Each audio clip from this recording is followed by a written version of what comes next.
All right, we're going to start. I'm going to start by naming the parts of the violin. Okay? Okay, Jeremy, wake up. Jeremy. All right, what is this? This is the scroll. And where the strings go into the scroll, what is that called? Sarah? That's called the peg box. What are these called? These are the pegs. And they're made of a very dark wood. What is the wood? It's the same wood that the fingerboard is made out of, and in this case it's the same wood that the chin rest is made of, and it's the same wood that the tailpiece is made of. And it's the same piece. There's a little piece of wood right up here where the strings go into the peg box. What is that called? What is that called? Jeremy? Right. That's called the nut. And it lifts the strings so that the strings go into the peg box and don't rattle against the fingerboard. But what is this dark wood called? Clydia. It's called ebony. It's the same as the color, black. Okay? Now, you can have pegs made out of boxwood. You can have them made out of other heavy, strong woods. But the most dense wood is what you want for the fingerboard, which is almost always ebony. So you match your violin if you get pegs that are ebony, the fingerboard's ebony, and the violin looks a little bit more uniform. Okay, so the strings come down and they come over this piece of wood right here. What is this called? It's called what in Italian? Ponte. It's the bridge where the strings go over. And then it attaches to the tailpiece, and the tailpiece comes down, and you've got these two things that go over. What is this called? The button. The button, and these two pieces that come over like this, they're actually nowadays steel wrapped in plastic because they won't break. They used to be made out of gut, and the gut would dry out and then the tailpiece would break. Happened to me once. Hit me under the chin while I was playing. But this one's not going to break. This is called the Saccone tail adjuster, developed by Saccone, who was a repairman in Wurlitzer shop in New York years ago. And this is the chin rest. Did violins, Sarah, did violins always have a chin rest? No, they did not. And we'll talk about that in a moment. But this is a chin rest. Let's talk about the types of wood. What kind of wood is the top made of? Jeremy? It's made out of spruce. And where does that spruce come from? What are the three main sources of spruce? Right now, it's up in northern China, up where they harvest the trees and then they sell the spruce to Germany, and Germany then sells it to Italy, where most of the makers are. In what city in Italy? Where did the great violins come from? What city in Italy? Cremona. And right now there are probably 450 shops of violin makers in Cremona alone. Okay? And a violin gets its worth, its provenance, which means its origin. It gets its worth by being able to say this violin was made in Italy by an Italian, because they have students that come from all over the world, China, Japan, all over, United States. In fact, the head of the violin making school there in Cremona actually is an American. But if you're Italian, the place to make violins is in Italy, and the city to make it in to give it the most significance was Cremona. Name three famous makers that worked in Cremona. Lydia? Name one. Stradivarius, Name another one. Jeremy. Bergonzi. And another one. Del Gesù. Okay? So you have three famous makers. Del Gesù, Stradivarius, and Bergonzi. And eventually even Michelangelo Bergonzi, who was the son of Carlo. Carlo moved into Strad's shop when he died. How old was Strad when he died? He was in his 90s. And when you realize that he was making violins in the 1700s for anyone to live into their 90s in Europe at that time was rather extraordinary. So he lived a very full life and made a lot of violins. The top is spruce. The sides and the back are made out of another wood. Spruce is what? A hardwood or a softwood? Spruce is a softwood. The bridge is made out of what? Maple, which is a hardwood. So you have the strings that go over the bridge. The strings vibrate from side to side, not up and down, but side to side. And the bow pulls the strings so that the string vibrates from side to side. The sound goes through the bridge and into the soft wood of the spruce. Then how does that sound get into the instrument itself? Anybody? Through the sound post, which is also a soft wood. And what is the sound post called in Spanish? It's called alma, which is the soul, which is the soul of the instrument, okay? And that sound post, which is vertical and stands up right here, transfers the sound from the top, where the sound has already come through the bridge, to the top. It transfers the sound on through to the back of the instrument. It hits this hard maple back here and sends the sound out through these two openings here, which are called what? They're called F holes. They look like an F. At least this one does. This looks like it's reversed, but it's still the same. Okay, and what are the strings on the violin? Starting from the lowest string to the highest. Jeremy. G, B, A, and E. Okay? What does that tell you? What is the interval between G and D? Sarah? Lydia? What is the interval? It's a fifth. Is it a major fifth? Minor fifth? There is no such animal. Fifths are perfect intervals. So it's a perfect fifth. Fourths are perfect. Octaves are perfect. Other intervals are major, minor, augmented, and diminished. But these are perfect fifths. The violin, and I know this sounds silly, is a member of the violin family. The viola is a member of the violin family. The cello is also a member of the violin family, but how do you spell cello? Not just cello, but the full name. It's pronounced and spelled violoncello because it begins to start to move towards the viol family. And finally you get to the double bass. The double bass is a member of what family? The violin family? No.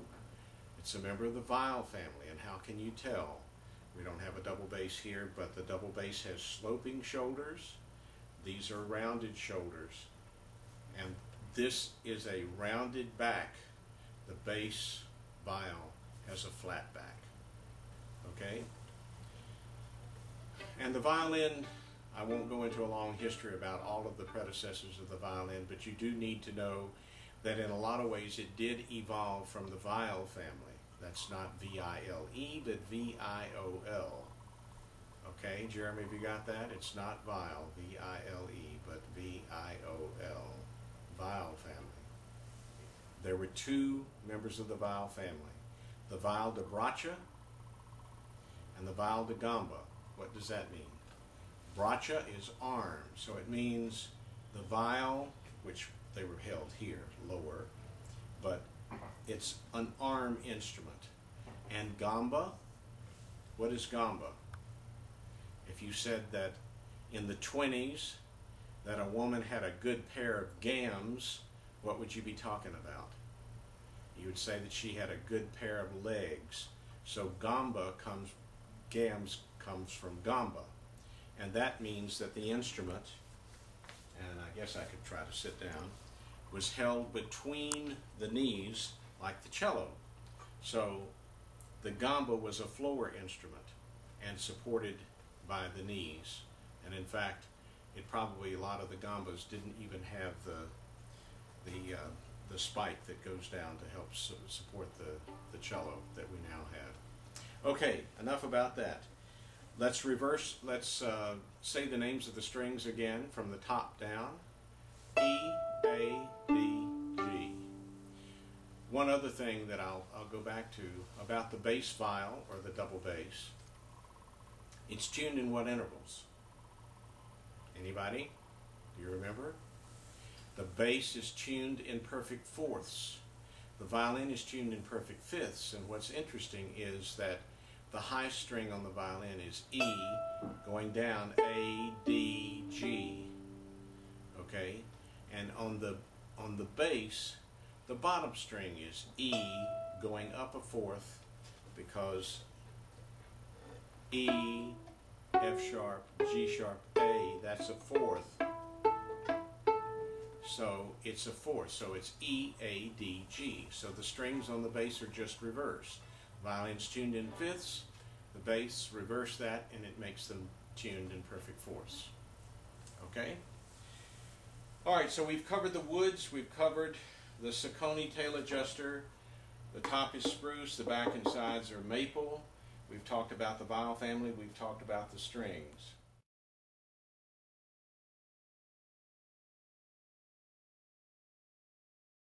The bow, a very, very interesting device, so to speak, and not very eco-friendly. It has a history of almost every part being not eco-friendly. What is this called? Again, that black wood is very often the wood that's used for the frog. In German, it's what? It's called Frosch. We call it the frog. This little circle here is called what? The eye of the bow, and if it has a metal ring around it, it's called a French eye. Because most of the bows at one time were made in Germany, and the Germans just had an eye there without the ring. And when the French began making bows, the French bow makers all got together, knowing that every bow is different and every maker makes different bows, even though they adhere to the same principles. Everything is different, but they wanted a way to distinguish the French bows from the German bows. So they put this metal ring around the eye, so that's called the French eye. This metal piece here is called the ferrule.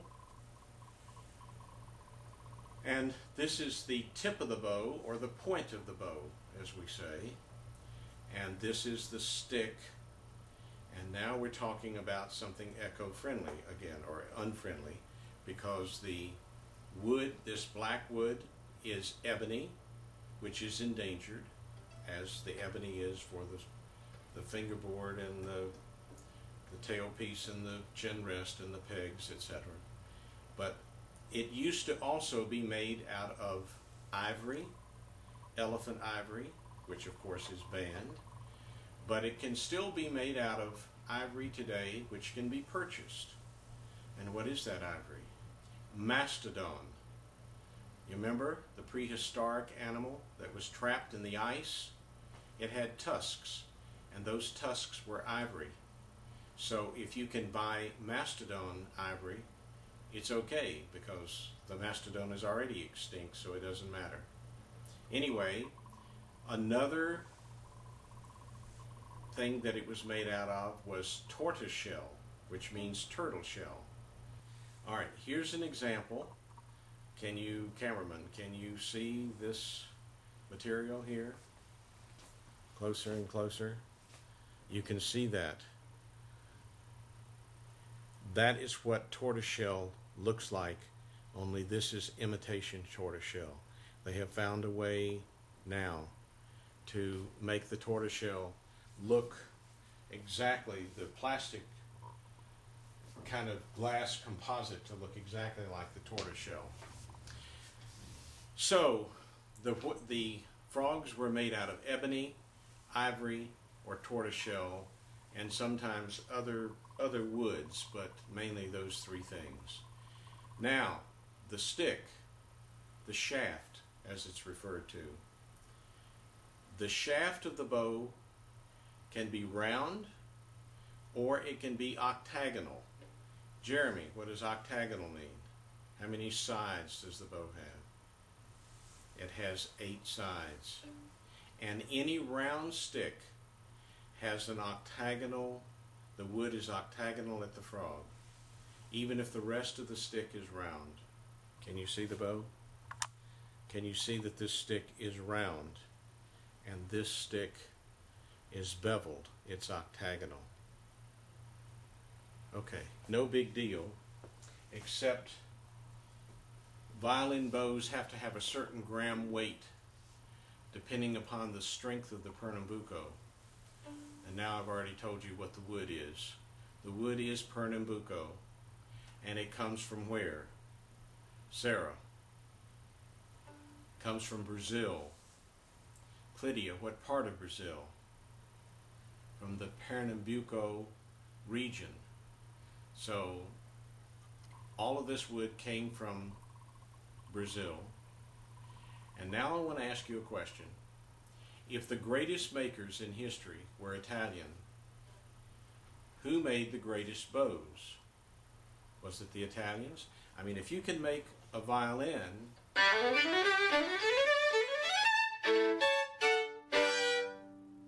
where a box like this with 4 strings can sound that big and that loud, that good, whatever, certainly the Italians would be able to make a bow. Well, they made bows, but they're almost non-existent today because they didn't have access to this exotic wood, this Pernambuco. Okay? How did the French get the Pernambuco? Well, at one time, the French, Brazil was owned by the French, and at one time, the French king even lived in Rio. The last time I was in Rio, we went to the botanical gardens, and you could find the places where the king, the French king, way back in the 1800s, 1800s, had planted some trees. And anyway, he loved Brazil and even moved the capital of France to Rio temporarily. So anyway, this wood was being shipped from Brazil to France. What, to make violin bows? No. Why was it being shipped there? For what purpose? This wood is a very dark wood, and in nature it comes from the Brazil wood tree, and the Pernambuco is the heart of that, and it's a very dark reddish wood. And those logs were being transported and shipped to France and cut and then squeezed to make to get juice out of the logs to make dye. We have artificial dyes today, but in those days it was vegetable dyes or plant dyes that it required the juice in order to be able to dye the clothes. And the French bow makers found this wood, which has rather unique properties. First of all, it's flexible, but the amazing thing is that when you bend it, it comes back to the original shape. If you went to Ace Hardware and got a dowel, which is just a piece of wood, you would not be able to bend it, and if you could, it certainly wouldn't come back to the original shape. So a violin bow has both vertical strength or torque as well as lateral torque, this way, side to side. So it's a rather unique thing, and it interacts. If there's a symbiotic relationship between the bow and the violin, because each piece of wood and the hair that's attached to the bow transfers the vibrations from the bow, because the bow is vibrating, and it vibrates as you play, whether you're bouncing it or not.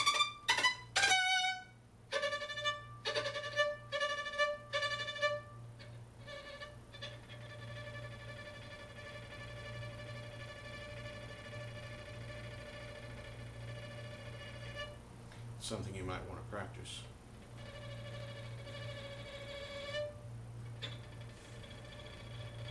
I'm just drawing that bow, but can you see that the bow is bouncing?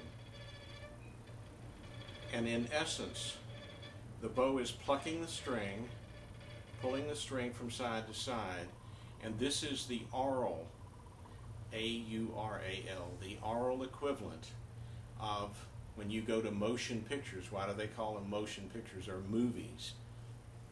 It's because it used to be tape, it used to be celluloid, and it would run through a machine, and it was a bunch of separate little squares, and if you ran them fast enough, it would make something that was still look like it was moving.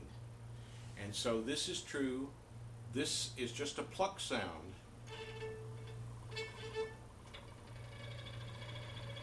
But if I put a little bit more weight and move the bow fast enough, that begins to sound like a continuous sound, just like the movies, when they would run that film through, it looked like a fluid motion instead of a bunch of short stop motion. All right, we're going to talk about where the bow hair comes from. Where does the bow hair come from? Jeremy. Okay, I know the tail of the horse, but what countries? And what kind of climate? Cold or warm? Cold is right. Name 4 countries that the bow hair comes from. Mongolia, Argentina, Canada, northern Canada, and Siberia. Okay? That's where it comes from. And where is 98% of all the hair processed? China. They send it to China, where it's combed and washed and laid out in the sun. And then they have to be very careful, because not all of the horses, I mean, how many horses do you see with white tails? All white tails. So it means that they have to bleach this hair. And they have to be very careful when they bleach it, because the bleaching can damage the hair. It can make the hair weak, and then the hair breaks.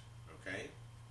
And then if you don't do something to the hair after you get it processed and combed and bundled, and a bundle of hair now costs probably $800 to $1,200 just for one bundle of hair.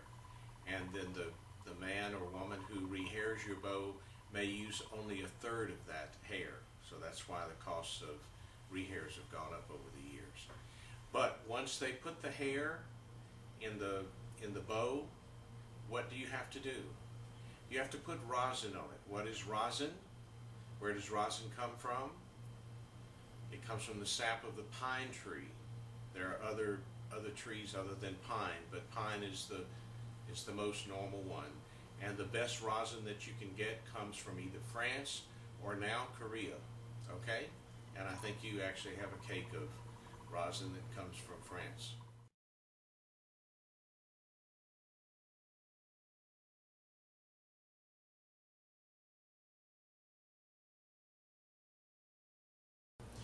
So, when the bow and the violin interact, the bow brings out certain overtones or harmonics. Now, we've talked about the overtone series. Jeremy, do you remember what the overtone series is? For $500 in a trip to Guadeloupe. Okay, let's review it. The first interval. First of all, low notes contain a lot of overtones that are present in their sound.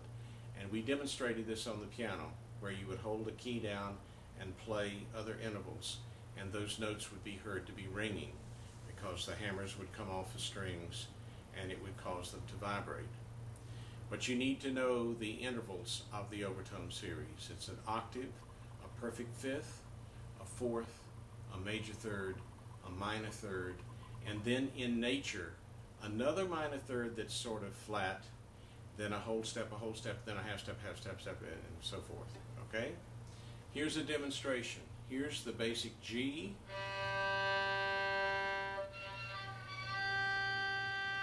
There's the first overtone, the octave.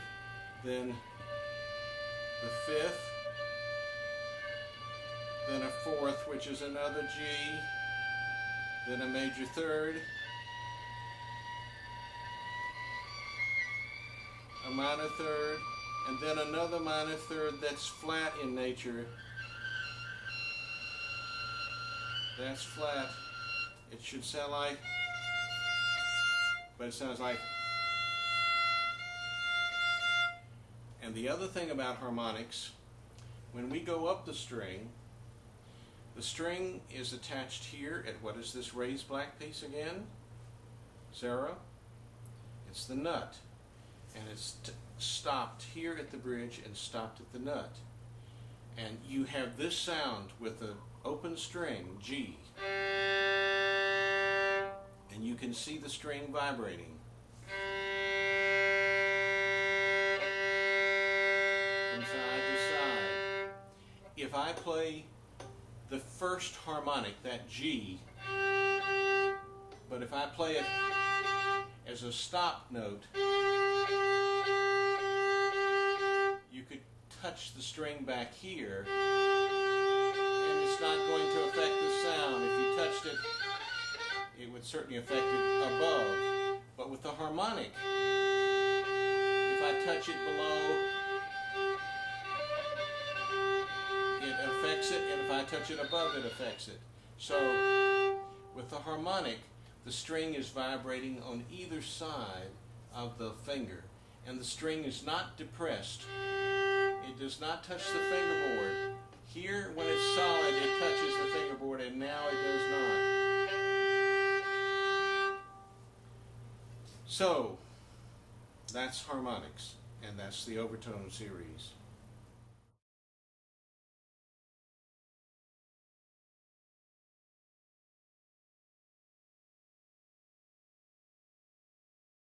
Some of you have had music before, and you can read music. Music is a language, okay? And this is a G clef. If we're violinists, this is the only clef that we play in. Violists play in treble and alto clef. Cellists play in alto and tenor clef. Bass play in almost all of the clefs.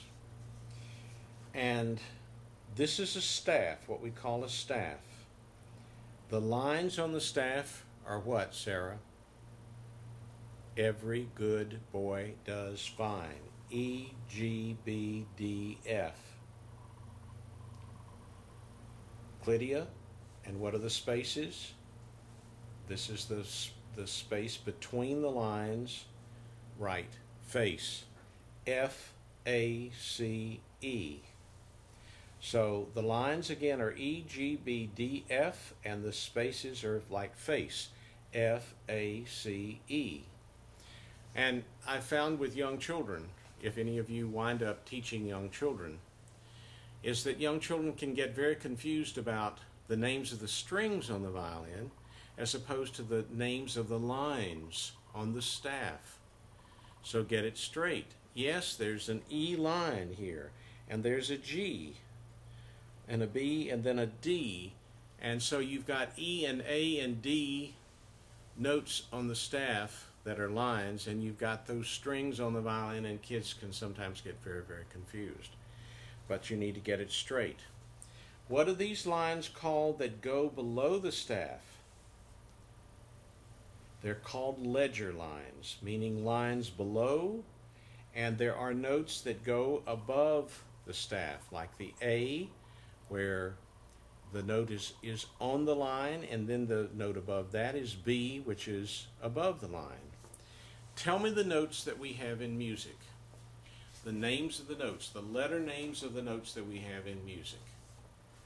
Okay, here we go. We're going to say the ABCs, and we're going to stop when I hold up my hand. A, B, C, come on.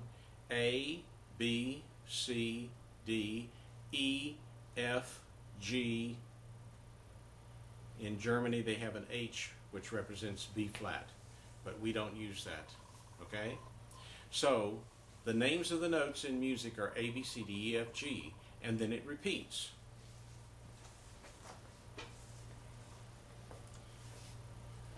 Here is A, B, C, D, E, F sharp, G, or F.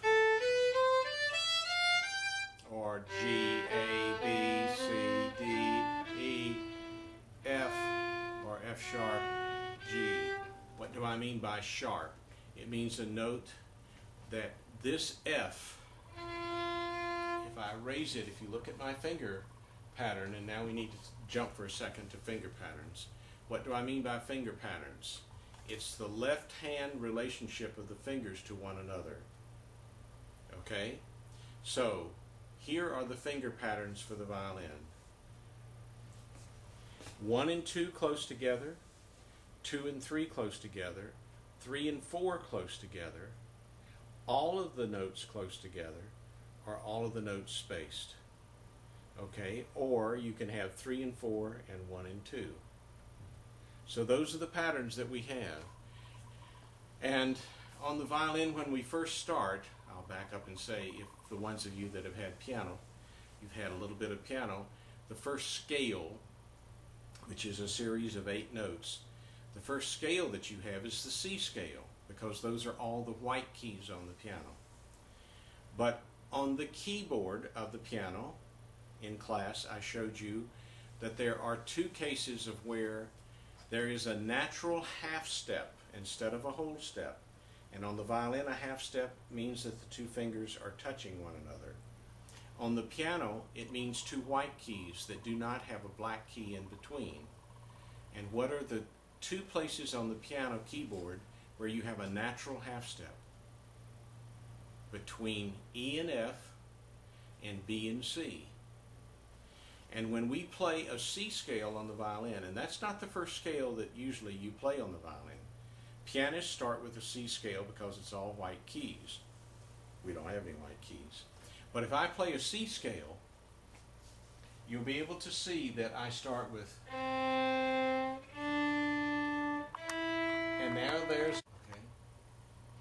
If I play a C scale and I start with C, let's say what the notes will be before I play. C, D, E, F, G, A, B, C.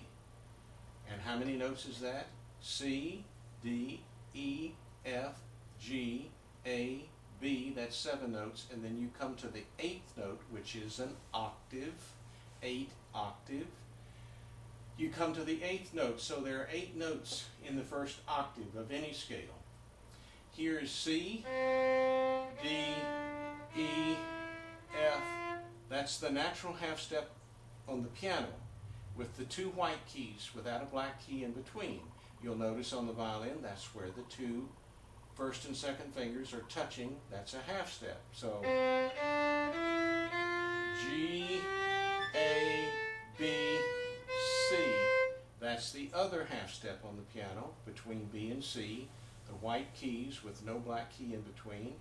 And on the violin, that's where you have a natural half step also between 1 and 2.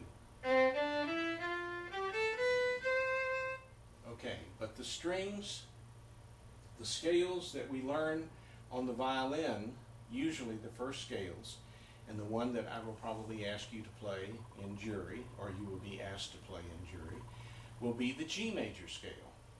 What is the first octave for the G major scale in first position? What is the finger pattern? Jeremy, wake up. Sarah. Right. Okay. It's this finger pattern. So we see the first octave of G major scale. And interestingly enough, the first octave of the next scale that we play on the violin, or maybe even the first one, but it's the same finger pattern. Starting on D, a D major scale. Or starting on A, an A major scale.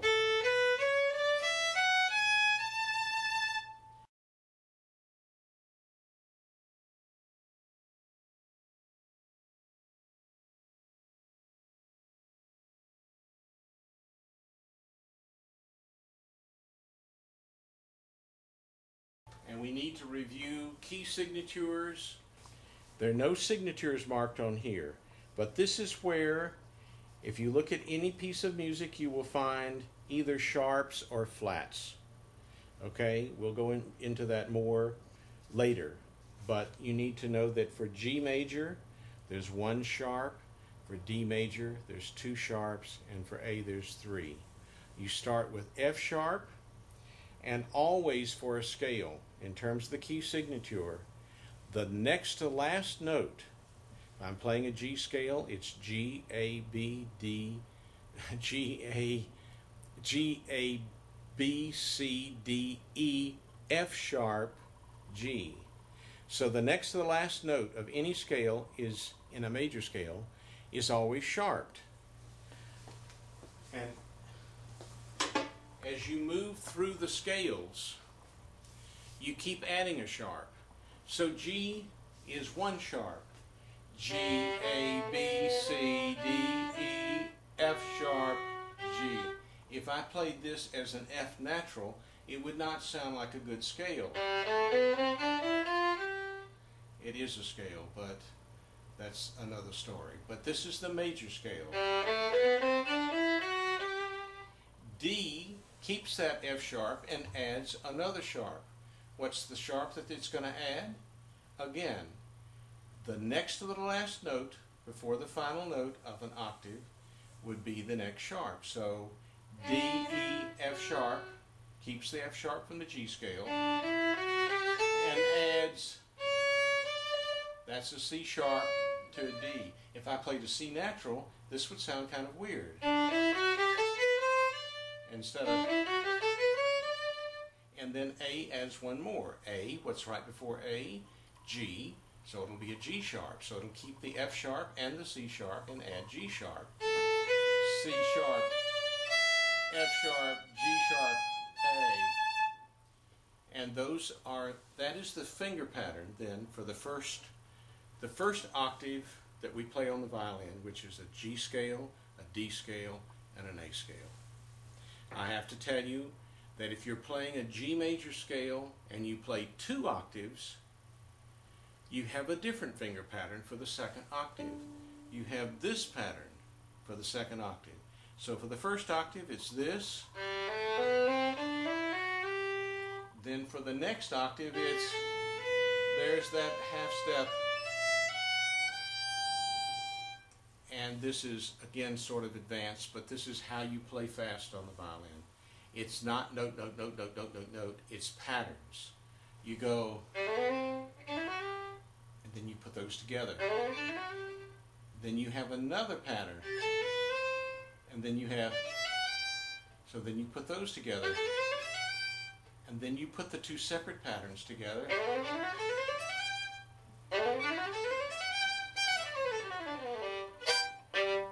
So that's how you play fast, not note, note, note. Okay?